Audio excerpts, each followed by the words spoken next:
বিসমিল্লাহ রহমানির রহিম। সুপ্রিয় দর্শক, দূরের এবং কাছের, দেশ এবং বিদেশের যে যেখান থেকে আমার এই ভিডিওটা দেখছেন, সবাইকে আসসালামু আলাইকুম। আশা করি সবাই ভালো আছেন। আজ আমি আপনাদেরকে তৈরি করে দেখাবো খুব সহজভাবে চকলেট কেক। আপনারা যারা কেক তৈরি করতে চাচ্ছেন কিন্তু কেকটা তৈরি করেন ঠিকই, কেক কিন্তু ফোলে না, আবার দেখা যায় কেক তৈরির পর চুপসে যায়, তারা চাইলে আমার এই ঝটপট রেসিপিটা একদিন ফলো করে দেখতে পারেন। আশা করি ভিডিওটা আপনাদের ভালো লাগবে এবং উপকারে আসবে।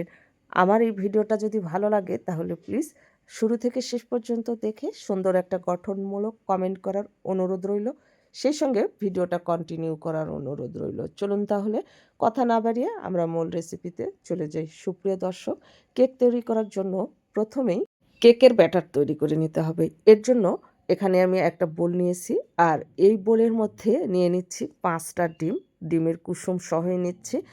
আপনারা চাইলে 2টা বা 3টা কিংবা একটা দিয়েও কেক তৈরি করতে পারেন। আমার এই কেকটা একটু বড় করে তৈরি করব, তাই 5টা ডিম খোসা ছাড়িয়ে বোলের মধ্যে নিয়ে নিয়েছি।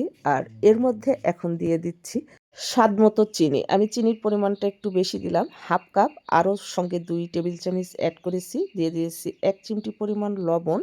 এখন আমি একটা ইলেকট্রিক বিটার দিয়ে এটা বিট করে নিয়েছি চিনিটা গলে আসা পর্যন্ত এবং ফোম তৈরি হওয়া পর্যন্ত বিট করে নিয়েছি। এখন সুন্দর একটা ফ্লেভারের জন্য অ্যাড করে দিয়েছি চকলেট এসেন্স, আর সেই সাথে অ্যাড করতেছি 2 টেবিল চামচ রান্নার রেগুলার তেল। আমি অল্প অল্প দিয়েছি আর এইভাবে বিট করে নিয়েছি। এখন আমি শুকনো উপকরণগুলো অ্যাড করে নিয়েছি। আর শুকনো উপকরণগুলো যখন অ্যাড করবেন তখন অবশ্যই চেলে নেবেন। এর মধ্যে যে গুঁড়ি গুঁড়ি ভাব থাকে তাহলে কিন্তু থাকবে না, আর সুন্দরভাবে উপকরণগুলো মিশে যাবে। আমি এর মধ্যে দিয়ে দিয়েছি 1/2 কাপ ময়দা আর 1/4 কাপ দিয়েছি কর্নফ্লাওয়ার। এখন এগুলো অল্প অল্প করে চেলে নিব, আর এই ব্যাটারের সঙ্গে একটা প্যাচোলা দিয়ে এইভাবে ঘুরিয়ে ঘুরিয়ে মিশিয়ে নেব। একটু সাবধানে মিশাবেন যেন ফর্মটা নষ্ট না হয়ে যায়। তো এইভাবে শুকনা উপকরণগুলো আমি 2-3 বার চেলে নিয়েছি আর মিশিয়ে নিয়েছি।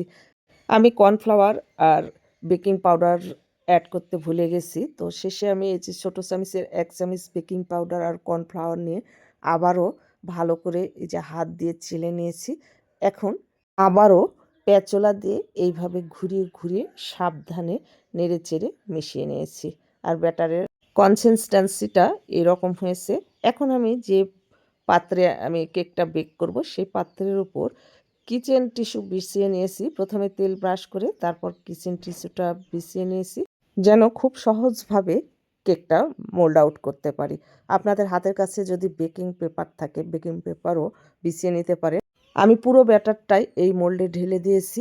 এখন আপনারা চাইলে এর উপর টুটি ফুটি বা অন্য কোনো কিছু দিয়ে ডেকোরেশন করতে পারেন। ভিতরে যে বাবলস ক্রিয়েট হয়েছে এইরকম করে 2 সাইডটা ধরে ট্যাপ করে দিয়েছি।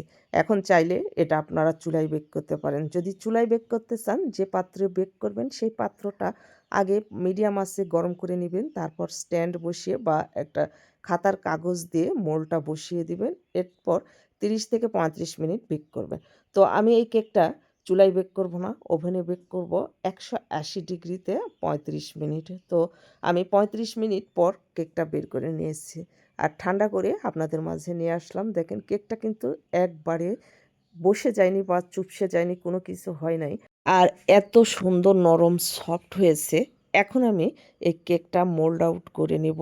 তো চারপাশটা একটু নাইফ দিয়ে সরিয়ে নিলাম। এখন একটা ট্রে দিয়ে এইভাবে কেকটা মোল্ড আউট করে নিয়েছি, আর যে টিস্যু পেপারটা ছিল সেটা ফেলে নিয়েছি। আর দেখেন কেকটা এত নরম আর সফট হয়েছে, মনে হচ্ছে হাত দিলেই ভেঙে যাবে, এতটা নরম আর সফট হয়েছে। দেখেন আমার কাটা দেখেই হয়তো আপনারা বুঝতে পারছেন যে কতটা নরম হয়েছে। মনে হচ্ছে যে কাটতে গেলেই ভেঙে যাবে, এইরকম সফট হয়েছে।